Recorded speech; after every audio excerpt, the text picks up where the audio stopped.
Este documentário apresenta 4 histórias marcantes de intoxicação em larga escala, envolvendo substâncias tóxicas que deixaram impacto profundo na humanidade e no meio ambiente. De Chernobyl, na Ucrânia, ao Césio 137 em Goiânia, da luta ambiental de Erin Brockovich à contaminação por amianto em caixas d'água em Bom Jesus da Serra, na Bahia. 4 relatos que revelam as consequências devastadoras da exposição à radiação, metais pesados e fibras tóxicas. Prepare-se para explorar cada uma dessas histórias e refletir sobre os impactos que ainda ecoam na sociedade.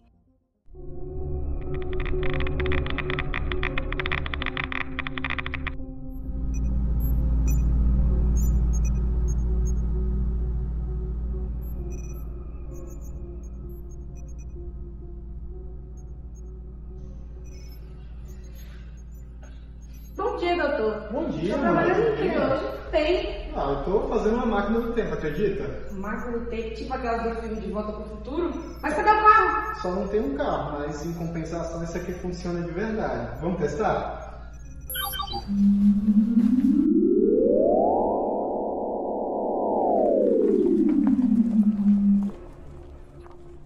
Que lugar é esse, Eu doutor? não sei, viu? Mas eu acho que a gente voltou pro passado, minha mãe.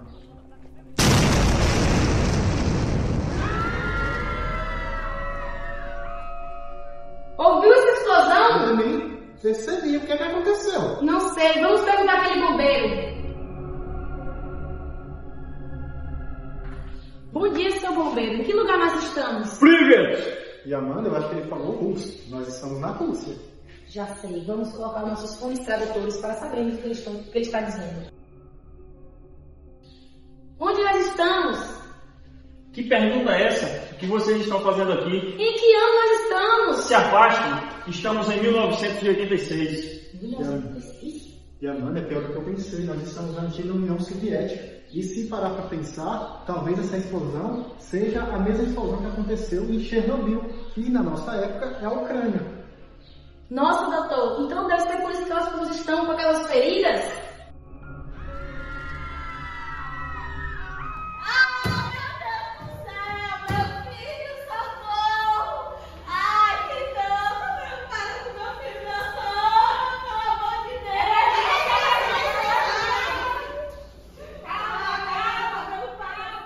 A usina de Chernobyl era equipada com 4 reatores RBMK-1000. A explosão aconteceu no reator de número 4 e foram liberados isótopos radioativos. A radiação ionizante vai destruir as células, causando lesões hiperêmicas, lesões essas que em seguida vão se escurecer.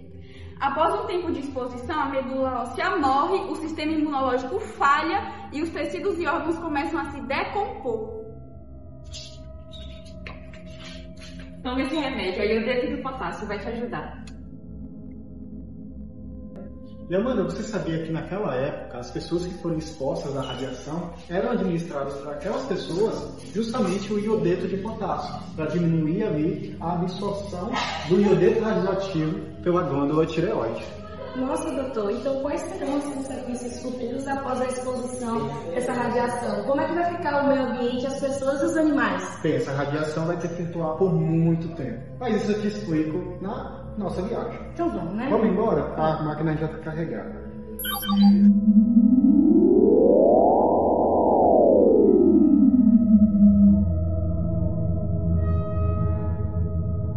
Como aconteceu o acidente? A usina estava testando um novo reator, o reator 4, onde o objetivo seria entender a quantidade de tempo que o mesmo ficaria em funcionamento em caso de queda de energia. Por isso, realizaram o procedimento chamado envenenamento por xenônio, reduzindo a potência do reator e desligando todos os métodos de segurança. Quando o reator começou a ficar fora de controle, aumentaram a potência dele. Começou a cair o iodo 131 e, com isso, perderam totalmente o controle do reator. Com isso, o reator ficou isolado e chegou ao limite. Quando chegou ao limite, o líder da planta autorizou o comando emergencial, que consistia em baixar as barras de controle, mas elas possuíam grafite na ponta, apesar de serem feitas de boro. Por conta desse grafite, aumentou a pressão, onde ela subiu de 7% para 50% em apenas 3 segundos, causando uma reação do zircônio com o vapor de hidrogênio. Essa reação causou 30 focos de incêndio e o grafite presente em todo o reator começou a se incendiar e produzir uma fumaça radioativa, com presença de lantânio 140, césio 137, iodo 131 e mais 100 compostos radioativos. Os elementos radioativos de maior importância nesse acidente foram iodo 131, estrôncio 190 e césio 137. O iodo 131 possui 8 dias de meia-vida e é conhecido por causar câncer de tireoide. Este emite partículas beta de alta energia e raio gama, onde causam destruição das macromoléculas e causam danos celulares, como quebra de cromossomos e morte celular. O iodo é absorvido pelas células diferenciadas da tireoide, por isso foi administrado iodeto de potássio em pacientes que tiveram exposição à radiação na época, por conta que esse produto diminui a absorção do iodo pelas células da tireoide. Já o estrôncio 190 possui meia-vida de 29 anos e é conhecido por causar leucemia e câncer. Este emite partículas beta de alta energia com produção de radioisótopos que causam destruição do material celular, promovendo o câncer. As suas partículas possuem semelhança química com o cálcio, por isso podem ser absorvidas armazenadas nos ossos.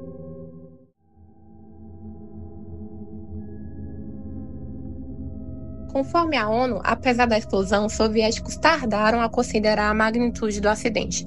Passaram 28 horas até que as pessoas da comunidade fossem evacuadas. As Nações Unidas também reconhecem que nenhuma autoridade legítima foi capaz de assumir imediatamente o controle da situação e responder às perguntas da população, como informar se era seguro abandonar as suas casas ou se podiam beber água ou comer os alimentos que tinham em domicílio. De acordo com o Parlamento Europeu, os avisos de radiação vieram da Suécia em Forsmark, a segunda maior central nuclear do país. Um funcionário passou por um detector de radiação e os alarmes dispararam. No entanto, as autoridades verificaram que tudo estava funcionando corretamente e que a fonte de radiação provinha de cerca de 1.100 km de distância.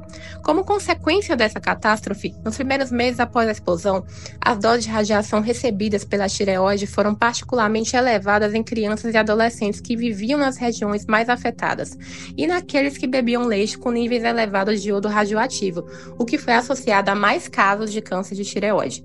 Houveram reações teciduais, como queimaduras, que podem ser desde uma leve vermelhidão até o desenvolvimento de bolhas, opacificação do cristalino, problemas no sangue, infertilidade, entre outros.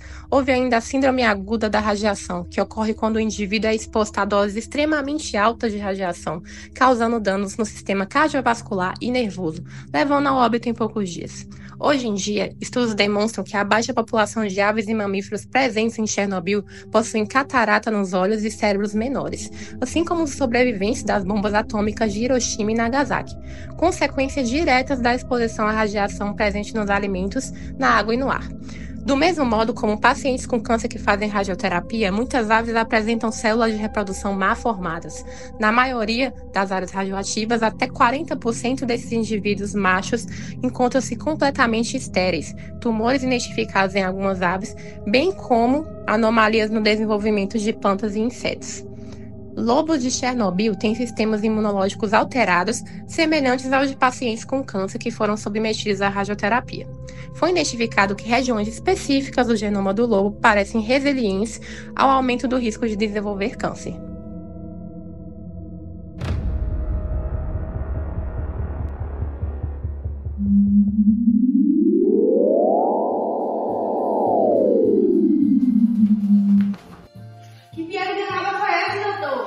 Não sei, viu? Mas demorou. Ó, tá ouvindo essa música? Sim, essa música é familiar. Acho que nós estamos no Brasil. Tá, mas a pergunta é, em qual local e em que ano no Brasil? Vamos perguntar aquela vendedora.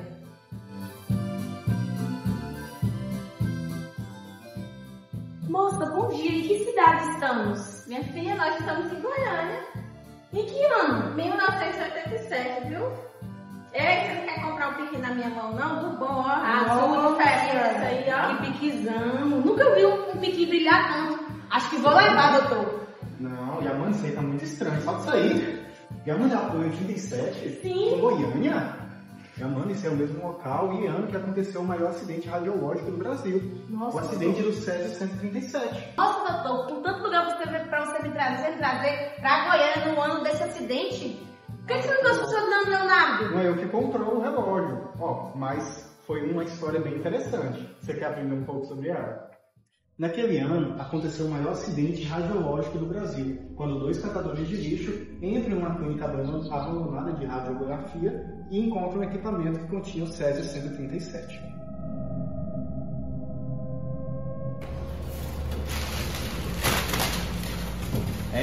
Bem que o João falou, essas coisas com chumbo podem dar um bom dinheiro. Boa, Eduardo, vamos levar o ferro velho e dividir o dinheiro. Vamos lá.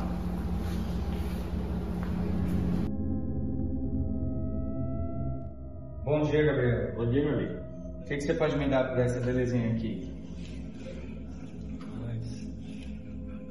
1.800 cruzados.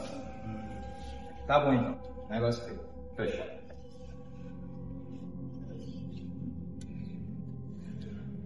Rapaz, olha isso. Eu vou levar para minha família. Minha filha vai adorar. E Amanda, você sabia que aquela família ou as pessoas que foram expostas ao Césio 137 já apresentavam em algumas horas perda de apetite, náusea, vômito e diarreia?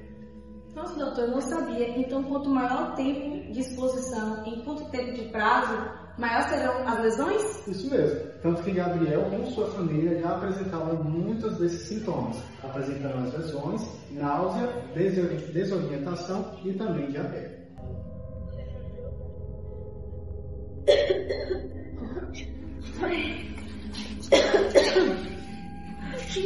Papai, estou sentindo muita dor. Olha isso. O que será que está acontecendo com a gente? Deve ser esse negócio, gente. A gente precisa procurar ajuda.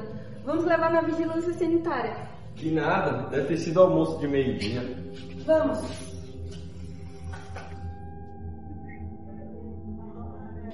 Nossa, doutor, nem parece que tudo isso aconteceu em nosso país. É verdade, foi algo assim muito sério mesmo, né? Mas vamos voltar para casa, a máquina já está carregada. Não vê se aperta a restrição direito aí. Pode deixar.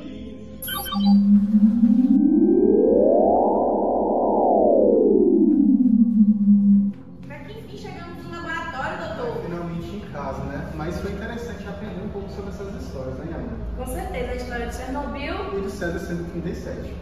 Ah, mas eu tô com fome. Eu Vamos também. embora? Bora, quero almoçar. Vamos.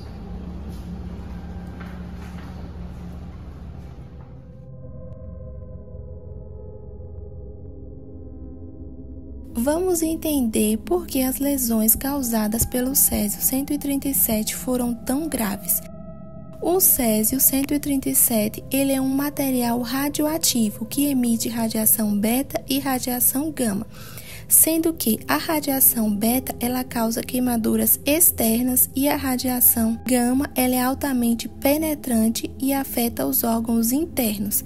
As lesões elas ocorreram principalmente pelo contato direto com um pó radioativo ou pela ingestão e inalação, já que o Césio 137 se distribui no corpo como o potássio, prejudicando o sistema hematopoético.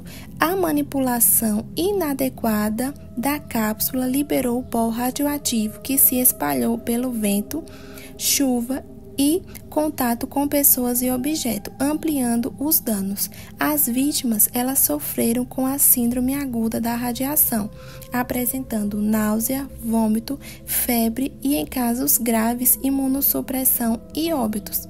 Também houve as radiodermatites e comprometimento da medula óssea, causando anemia e maior risco de infecções. Os animais eles também foram contaminados e precisaram ser sacrificados para evitar a disseminação. O meio ambiente também foi duramente impactado, com solo, água e vegetação contaminados, exigindo isolamento e remoção de áreas afetadas. toxicodinâmica e toxicocinética do césio-137. A toxicodinâmica do césio-137 ocorre através da interação direta ou a interação indireta. A sua interação direta é através das biomoléculas, que são o DNA e o RNA, que causam quebras de fitas e mutações e morte celular. Esses danos podem levar a uma formação de câncer e outras anormalidades genéticas. Já a interação direta é por meio da radioálise da água, e isso gera radicais livres, espécies reativas de oxigênio que acabam atacando as biomoléculas e amplificam os danos celulares. Alguns fatores são determinantes para a gravidade do césio-137, como o tipo e intensidade da radiação, dose absorvida e taxa de exposição, a sensibilidade dos tecidos expostos. Alguns efeitos celulares é de acordo com dosagens altas ou prolongadas, e isso faz com que comprometam o ciclo celular. A ausência ou falha dos mecanismos de reparo pode resultar aí em lesões irreversíveis e proliferação celular desordenada. Já a toxicocinética do césio-137 é a sua absorção e distribuição. O césio-137 possui alta solubilidade e isso faz com que facilite a sua dispersão. Já a sua absorção é pelo organismo pela via de ingestão, inalação e o contato direto. A radiação ela foi distribuída nos tecidos e células, causando aí danos localizados e danos sistêmicos. Já a sua metabolização é pela radioálise. O material radioativo interage aí com moléculas da água e isso faz com que gera radicais livres que amplificam aí esses danos celulares. Não ocorre metabolização química convencional no césio-137. Já a sua excreção é através da eliminação lenta. Por quê? Porque o césio possui uma meia-vida física de cerca de 30 anos e isso faz com que tenha um risco a longo prazo.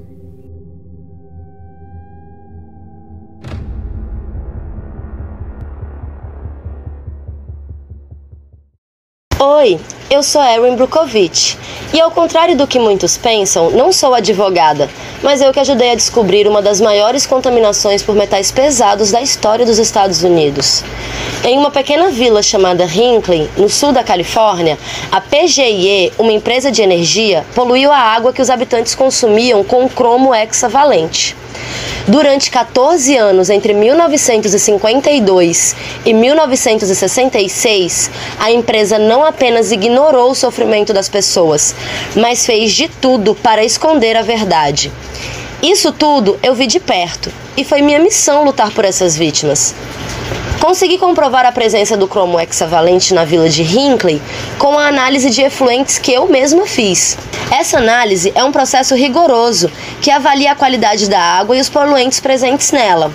Conforme a suspeita de determinada substância na água, se aplica um tipo de teste específico, podendo ser através dos métodos físicos, químicos, cromatográficos ou eletroquímicos. No caso do cromo, sua identificação se dá pelo método colorimétrico, que se baseia na relação entre o cromo hexavalente e o reagente difenilcarbazida, em meio ácido, resultando em uma coloração púrpura, que é medida por espectrofotometria. A intensidade da cor púrpura determina a concentração de cromo hexavalente na água, sendo que o limite aceitável é de 0,05 mg por litro. Mas a concentração encontrada na água da Califórnia era 11 vezes maior que o limite de segurança estabelecido. Senhoras e senhores, bom dia a todos. Vamos logo dar início à sentença. Após esse, ainda temos mais um caso, e eu quero ir logo para casa. Dou a palavra aos advogados de acusação. Bom dia, Vossa Excelência. Bom dia a todos aqui presentes. O caso que estamos tratando aqui não se trata apenas de uma questão legal, mas de uma questão de saúde pública. Vossa Excelência, peço autorização para chamar as testemunhas. Autorização concedida. Obrigada. Em primeiro momento, quero convidar aqui para o depoimento a senhora Mariana, nossa primeira testemunha.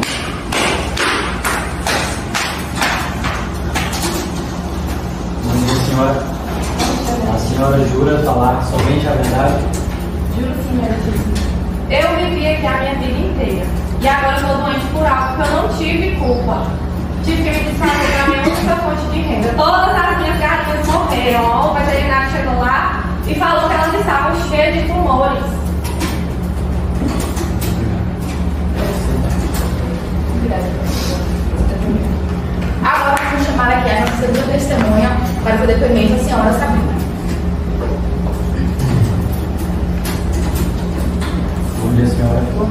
senhora jura falar somente a verdade? Juro. Os meus filhos cresceram bebendo dessa água. Eles estão doentes, eles estão sofrendo com coisas que eu nunca imaginei que eles fossem sofrer. Tudo isso por culpa deles, da negligência deles. Obrigada, senhora Sabrina. Agora, nossa terceira testemunha, a senhora Josefa Neta. Por favor.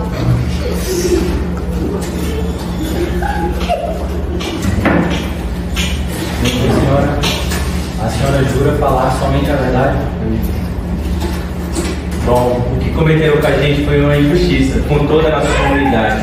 O meu sonho era ser mãe e eles tiraram isso de mim. O meu marido se foi e nem isso eu posso dar a ele. Um filho. Era o nosso sonho.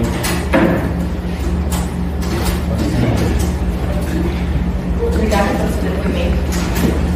Diante disso, é importante entender que estamos falando aqui de um caso grave de contaminação altamente tóxica. Nesse sentido, precisamos saber o que é esse cromo hexavalente.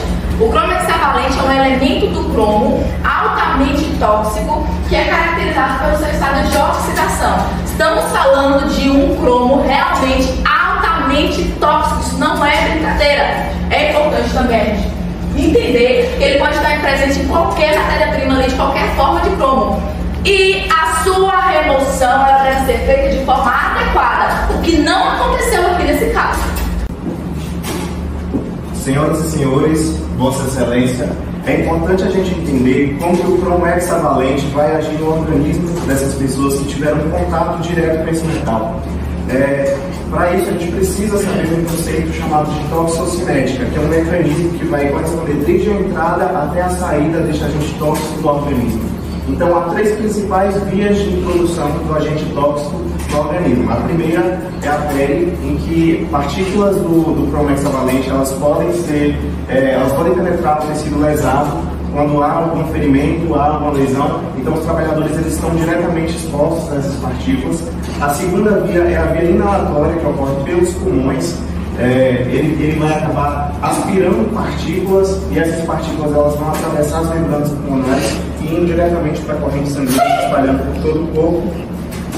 Além disso, apesar do nosso organismo ele ter mecanismos de defesa de tentar converter um cromo hexavalente em cromo trivalente, que teoricamente é menos tóxico, nesse processo de conversão, o organismo ele pode acabar ficando imunossuprimido e as pessoas elas podem acabar desencadeando determinadas patologias. Outra via também é através da ingestão, que vai afetar diretamente o trato gastrointestinal, e isso se dá através da ingestão da água contaminada, de alimentos contaminados, e uma vez no corpo, o cromo ele vai circular e vai se acumular nos rins e no fígado, trazendo diversas consequências. Ele vai ser excretado, em sua maioria, por meio da urina, através do sistema renal. Inclusive a urina ela é utilizada como um marcador de contaminação pelo cromo hexavalente. Ele vai ser tratado também em menor quantidade pelas fezes, e quando a gente fala da via térmica e da via inalatória, ela tem muita importância quando a gente fala das doenças ocupacionais, ou seja, das pessoas que desenvolveram patologias devido ao contato direto ali durante o trabalho com esse metal. Obrigada. O advogado aqui, João dos Carlos, que apresentou sobre a toxicocinética. Outro ponto importante a se retratar é sobre a toxicodinâmica desse elemento do qual a gente está tratando. É um elemento que vai causar ali efeitos muito tóxicos às células-alvo atingidas. E é importante entender que, uma vez que o cromo hexavalente penetra a célula, ele é reduzido para a sua forma de cromo trivalente, fazendo com que ele consiga ali, se ligar a sítios de ação de ácidos nucleicos, e isso faz com que ocorra efeitos como lesões vasculares, lesões genéticas que têm efeito carcinogênico, e isso é muito sério a todos aqui presentes. Outro fator importante, ele é tão tóxico e carcinogênio que ele está classificado como carcinógeno de grupo 1, e isso é muito sério. Então são diversas as patologias e lesões que vão estar associadas à contaminação do cromo hexavalente. As pessoas elas podem desencadear distúrbios respiratórios, como tosse crônica, evoluir para câncer de Eu sempre tive isso, mas por causa da situação. Essas pessoas também estão sendo acometidas por isso. Outra característica marcante também é a perfuração do septo nasal. Olha aqui, ó, é igual da minha filha. Veja só como essas crianças vão crescer nessa situação. Além disso, ulcerações crônicas de pele podem surgir. Feridas. Sim, aqui abriu enorme na perna. Veja só, a gente precisa de uma solução para essa problemática. Além disso, úlceras do estômago que podem causar náuseas, vômitos e dores abdominais. Eu achei que era cachaça e era bem isso aí, ó. Vocês estão vendo? Tudo isso precisa ser avaliado. Além disso, insuficiência hepática e insuficiência renal devido a todo o processo de metabolização e de excreção que o organismo tenta fazer em relação ao cromo hexavalente, tendo em vista que o fígado e os rins eles são órgãos essenciais para o funcionamento do organismo. Obrigado pelo depoimento, senhores. Vamos sentar, por favor. Dá a palavra à advogada de defesa. Meritíssimo e caro juiz. É evidente o despreparo e a ignorância desses senhores. A PGE utiliza o cromo hexavalente na água usada para resfriar os motores da indústria somente para evitar a corrosão, já que esse metal é essencial para esse tipo de situação. Por que vocês não questionam que a água, junto com o cromo, é despejada em tanques de cerveja, contaminando o solo, contaminando as reservas de água que abastecem a região? Olha aí, olha que a nota de R$100 que vocês, essa empresa, tentaram comprar minhas terras. Se não fosse a ela que tivesse achado os documentos, todo mundo aqui já tinha... É verdade, aqui, ó.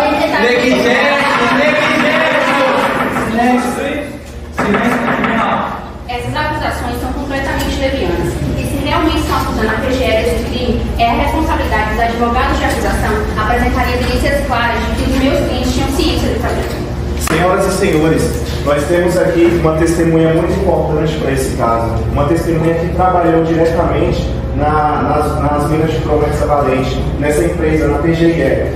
Hoje, ele sofre as consequências dessa contaminação e ele vem aqui falar um pouco com provas claras acerca dessa contaminação. Pode entrar, por gentileza, senhor Neilson Filho. E aí? Silêncio no tribunal.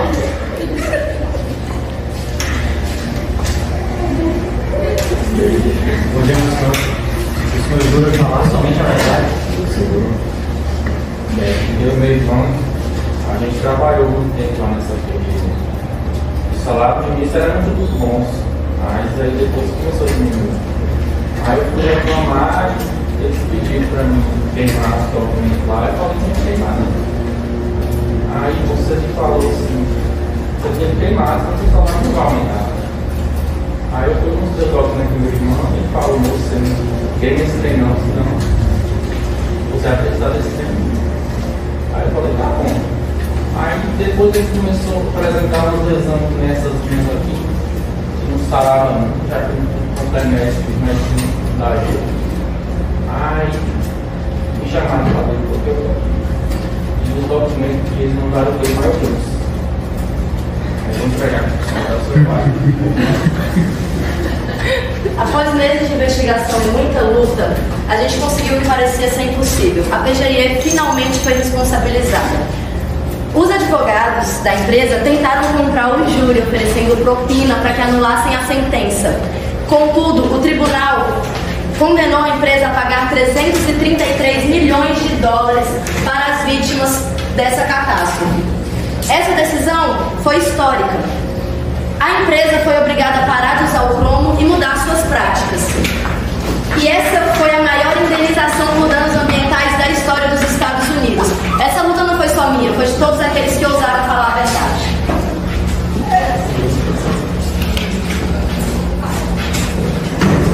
Bom, essa sessão sincera aqui, a gente vai para um cafezinho logo após a gente volta para o próximo caso.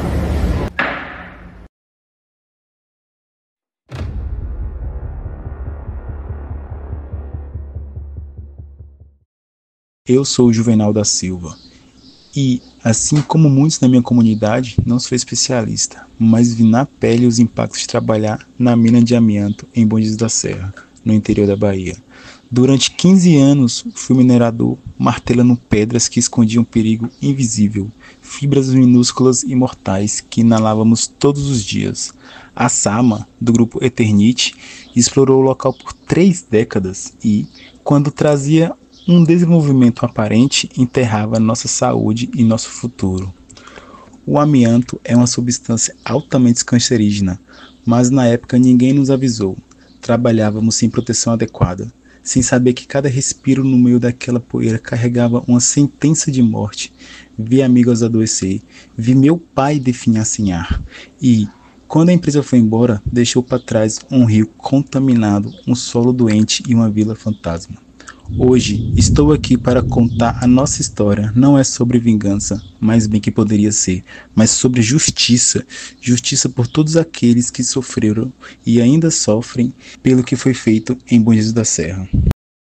Senhoras e senhores, hora de prosseguirmos com o próximo caso. Espero que este seja tão esclarecedor quanto o anterior. Vamos manter o ritmo, afinal a justiça não espera. E confesso, nem meu almoço. Dou a palavra aos advogados de apelação.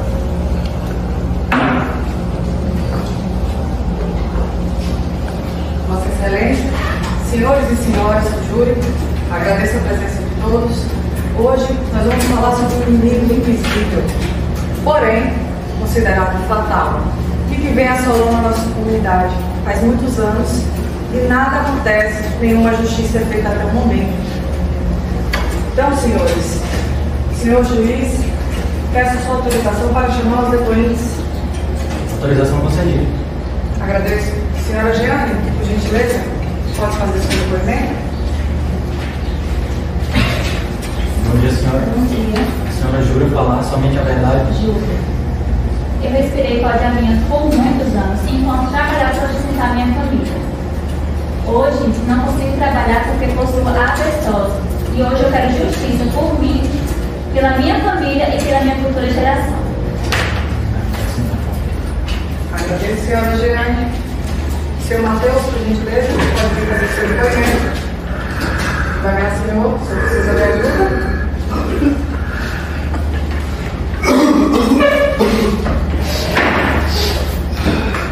Bom dia, senhor. O senhor jura falar somente a verdade? Juro. Eu vivo tossindo, uma dor constante no peito e dificuldade para respirar. Os médicos disseram que é mesotelioma, um câncer causado pelo amianto. Disseram também que eu fiquei doente por conta da caixa d'água e das telhas de ternite e amianto que tinha lá em casa. Eu só queria viver minha vida em paz, mas essa doença acaba com o meu corpo e com a minha esperança a cada dia. Agradeço pelo seu depoimento, senhor Matheus. Senhor Marcelo Dourado, por gentileza, vamos dar o seu depoimento.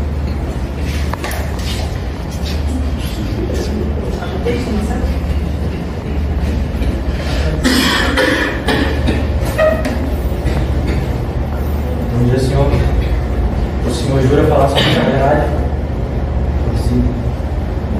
Sempre trabalhando duro naquela empresa, foram anos trabalhando, respirando aquele pó cheio de amianto. A empresa nunca nos forneceu material de proteção individual, nem aquelas luvazinhas da Covid. A gente passava horas e horas exposto pela poeira.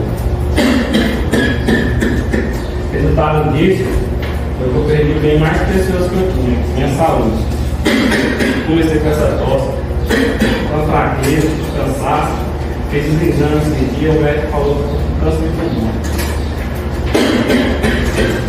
Eles me mandaram, depois que eu adoeci, me mandaram embora, tomou uma frente para trás. Desde quando eu saí até hoje, eu estou pagando o preço, sofrendo. Eu não quero nada dessa empresa, eu só quero a justiça. Mas pode ter certeza que a de Deus é certa. Isso é frescura.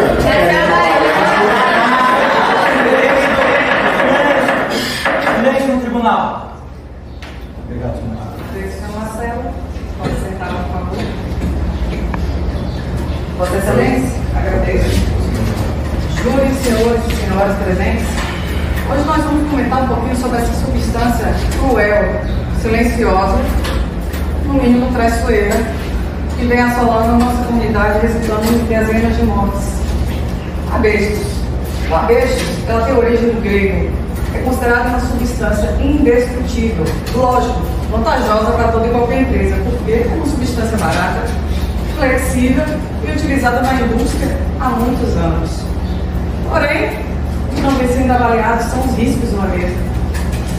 Inclusive, senhores, colega que está aqui presente advogando, nós temos provas e amostras suficientes que demonstram quanto essa substância, essa fibra, pode ser considerada fatal. Já está em avaliação no nosso laboratório e nós encaminharemos os autos. Espero que a colega tenha a oportunidade de avaliar e ver se o que nós estamos dizendo é verídico ou não. Inclusive, cara colega, segundo a Agência Internacional de Pesquisa sobre Câncer, o amianto é classificado como cancerígeno para os seres humanos. E agora, o que a colega vai comprovar? Como é que a colega vai discordar de uma organização internacional? O que a colega tem como provas diante desses fatos? E aqui, como vocês podem ver, essa é a estrutura do amianto, certo? É um material particular com 2,5 microns, tem partículas de combustão, compostos orgânicos e metais. Outra parte é um material particular com cerca de 10 microns, composto de poeira, pólen e mofo.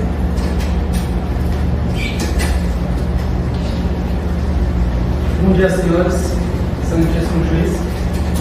A gente precisa entender como ocorre toda essa absorção do amianto pelo corpo. Os funcionários da fábrica estavam expostos a uma principal via de absorção, inalatória. Eles respiravam o pó de amianto. Esses que se alojavam nas vias aéreas superiores. Alguns ainda eram tirados pelo sistema monociliar, porém a maioria conseguia chegar aos alvéolos pulmonares. Ainda outras duas vias de absorção não tão relevantes, como a ingestão, que ocorria quando eles compravam as caixas da água da empresa, que vendia, era a única da região praticamente, que fez um monopólio em todos os produtos. E também com a irritação da pele, por via de absorção intradérmica. Agora vamos falar um pouquinho mais sobre como essa substância consegue interagir no organismo de todos aqui presentes, inclusive os colegas pertencentes à empresa e a nossa colega advogada. O amianto ele atua em áreas profundas. Essas fibras, elas podem ser fagocitadas por macrófagos, mas em alguns casos, e na maioria deles, não são eliminados. E assim se inicia um processo inflamatório simples. E em seguida, o que ocorre? A liberação de espécies reativas de oxigênio. E essas espécies começam a causar danos aos nossos tecidos, como é o caso dos nossos colegas assim. Tudo começou dessa forma. Enfim, algumas fibras do amianto, elas conseguem atravessar as barreiras alveolares e migram para o intestino pulmonar, pleura e, por fim, tecidos linfáticos, perpetuando o processo inflamatório. E se não for tratado a tempo, vai se agravando, que é o caso do nosso depoente, nossa vítima, o senhor Marcelo Dourado. Agora, falando um pouco sobre a sintomatologia e as lesões, a patogenia ligada ao amianto.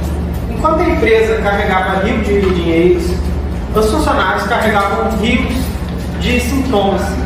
Podemos ver como o Matheus está magro, a perda de peso é um dos sintomas, a tosse, o cansaço, a dor torácica. E enquanto eles faziam seus funcionários minerar pedras, o pulmão deles ficava que nem pedra, que nem Giane, que teve asbestose. Também teve câncer pulmonar, que nem o Marcelo que teve, e câncer de laringe. A gente não pode esquecer do mesotelioma, como o Matheus teve, e a placa pleural. A gente trouxe uma amostra aqui das telhas que eram vendidas pela empresa. Era a única da região, ela fez um monopólio de caixas d'água, telhas. Em 2009, mesmo sabendo dos riscos do amianto, se candidatou a uma licitação para fornecer as pedras do asfaltamento da cidade, sendo todas feitas com pedras de amianto, além de vender pedras para alicerce de casas. Acho que já que vocês acham vitimismo e não causa nada, eu convido vocês a abrirem a amostra. Obrigado, senhores. Podem sentar, por favor. Dou a palavra à advogada de defesa. Bom dia, Júlio. Eu acho que o cara colega trouxe uma prova que não quer dizer nada. Eu convido o júri também a poder observar a amostra e provar que não tem problema nenhum. A empresa, ela não sabia dos riscos do amianto, como nós sabemos hoje. A mina, ela foi desativada há mais de 50 anos e desde 2018 a empresa está procurando outras formas para substituir esse material. Todos os funcionários estavam muito bem equipados. Você está notando isso, escrivão? É preciso que o tribunal julgue esse caso com seriedade e não apenas com pouco juízo, porque você